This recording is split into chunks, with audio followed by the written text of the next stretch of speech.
எப்பவுமே சொல்றது, இந்த மகான்கள் கையில, சிவபக்தியில சிறந்தவர்கள் கையில, ஞானமடைந்தவர்களின் கைகளால் அந்த திருநீரை வாங்கி பூசிக்கொள்ளும் பொழுது கண்டிப்பா அவர்களுடைய தவப்பலனில் கொஞ்சமாவது நமக்கு வந்து சேரும் அப்படிங்கிறத தெரிஞ்சுக்குங்க. அதனாலதான் மகான்கள் ஆலயத்துக்கு போறது, மகான்களை எல்லாம் பார்த்தால் சாஷ்டாங்கமா வணங்கிவிட்டு அவர்கள் கையால் விபூதி வாங்கி தரித்துக் கொள்வது அப்படிங்கிற பழக்கத்தை நமது முன்னோர்கள் வைத்திருந்தார்கள்.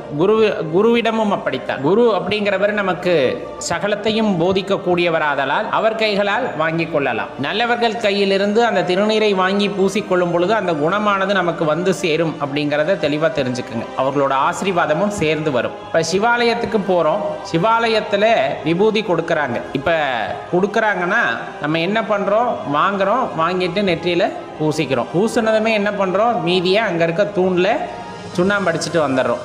சுண்ணாம்பு மாதிரி அங்க பூசிட்டு வந்துடுறோம். நிஜமாலுமே இது செய்யத்தகுந்த